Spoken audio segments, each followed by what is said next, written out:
بسم اللہ الرحمن الرحیم۔ شروع اللہ کے نام سے جو بڑا مہربان نہایت رحم والا ہے۔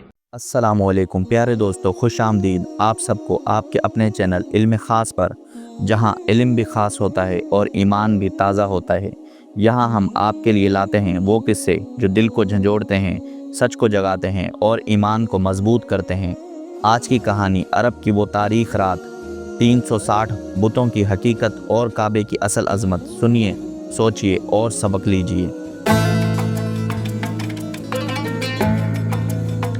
ذرا اپنی آنکھیں بند کریں اور اس وقت کا عرب دیکھیں۔ ریت کے لامتناہی ٹیلے، بے آب و گیا صحرا، کہیں کہیں کھجوروں کے نخلستان جو جلتی زمین پر تھوڑا سا سایہ دیتے ہیں۔ رات کو کاٹتی سردی، دن کو دہکتا سورج جیسے آسمان سے آگ برسائے۔ ان خشک وادیوں میں بکھرے ہوئے قبائل آباد تھے، ہر قبیلے کا سردار، اپنی مرضی کا بادشاہ، نہ کوئی حکومت نہ کوئی عدالت۔ تلوار کی دھار ہی انصاف تھی۔ عورت کو ذلت سمجھا جاتا۔ بیٹی پیدا ہوتے ہی اکثر باپ کے دل میں زمین میں زندہ دفن کرنے کا خیال آتا، تاکہ وہ نہ جیے نہ خاندان کی عزت پر دھبا لگے۔ جو کوئی تھوڑا رحم دل ہوتا تو وہ کبھی کبھار اپنی بیٹی کو بخش دیتا۔ عورت کا کوئی وراثائی حق نہ تھا، غلاموں کو انسان سمجھا ہی نہیں جاتا، ان کے ساتھ جانوروں سے بدتر سلوک کیا جاتا۔ شراب عام تھی، رات ڈھلے محفلیں سجتی، شعر و شاعری ہوتی، ساز بجتے، نشے میں لڑائیاں ہوتی، خون بہتا، سب کچھ معمول کا حصہ سمجھا جاتا۔ یہ تھا مکہ، اللہ کا مقدس شہر، مگر انسانوں کی گمراہی نے اسے تنگ دل جہالت کا قبرستان بنا دیا۔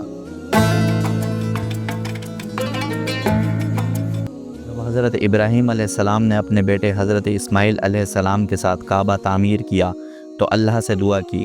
اللہ نے اس گھر کو اپنی عبادت کا مرکز بنایا، امن کا گہوارہ، توحید کی نشانی۔ یہاں شرک اور ظلم کی کوئی گنجائش نہ تھی۔ لیکن وقت گزرتا گیا، تجارت نے مکے کو عراق، شام اور ایران سے جوڑا۔ لوگ نئے عقائد لانے لگے۔ آہستہ آہستہ ابراہیمی حج میں خود ساختہ تبدیلیاں ہونے لگیں۔ کہتے ہیں کہ ایک سردار عمر بن لہا خزائی وہ پہلا شخص تھا جس نے شرک کی گندگی عرب میں گھسائی۔ وہ شام گیا، وہاں سے لوگوں کو دیکھا کہ وہ عجیب و غریب پتھروں کے آگے سجدہ کر رہے ہیں۔ پوچھا، یہ کیا کرتے ہو؟ انہوں نے کہا، یہ ہمارے حاجت رواں ہیں، ان کے وسیلے سے بارش مانگتے ہیں، بیماریاں دور ہوتی ہیں، دشمنوں پر فتح ملتی ہے۔ عمر بن لہا کے دل میں شیطان نے وسوسہ ڈالا، اگر یہ بت مکہ میں لے جاؤں لوگ مجھے اللہ کا قریبی سمجھیں گے، میری بات مانیں گے۔ وہاں سے حبل نامی بت اٹھایا اور مکہ لایا، قریش کو اکٹھا کیا اور کہا، یہ تمہارے سارے دکھوں کا علاج ہے۔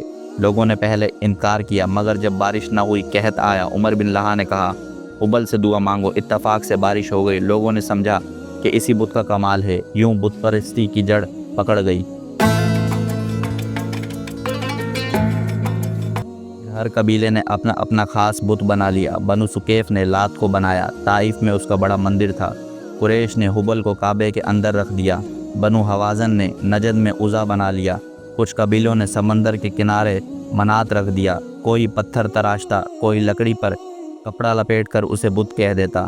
قبیلے حج پر آتے تو اپنے بت ساتھ لے کر آتے۔ کعبے میں بت رکھنے کی دوڑ لگ گئی۔ کچھ نے تو مکہ کے بازاروں میں بتوں کا کاروبار شروع کر دیا۔ کعبہ کے اندر جگہ کم پڑ گئی تو صحن میں دیواروں پر ہر طرف بت ہی بت لگا دیے گئے۔ کہا جاتا ہے کہ کعبہ اور اس کے آس پاس 360 بت رکھے گئے تھے، یعنی سال کے ہر دن کے لیے ایک بت۔ ان بتوں کے پجاری بن گئے، لوگوں سے چڑھاوے لیتے، سونا لیتے، قربانی کا گوشت لیتے۔ کوئی بیمار ہوتا تو کہتے، اتنا سونا دو، فلاں بت دعا کرے گا۔ کسی کی فصل خراب ہوتی تو کہتے، فلاں بت کے آگے قربانی دو۔ شرک کے نام پر یہ پورا مذہبی کاروبار چلتا رہتا۔ طواف کے دوران لوگ اکثر کپڑے اتار دیتے، کہتے ہم گناہ سمیت کپڑے نہیں پہنتے۔ کعبہ کی دیواروں پر بتوں کی تصویریں بنی ہوتیں، اندر خوشبو جلائی جاتی، چڑھاوے رکھے جاتے۔ جو گھر توحید کا مرکز تھا وہ شرک کا مندر بن گیا۔ نبی اکرم صلی اللہ علیہ وآلہ وسلم کا انقلابی پیغام۔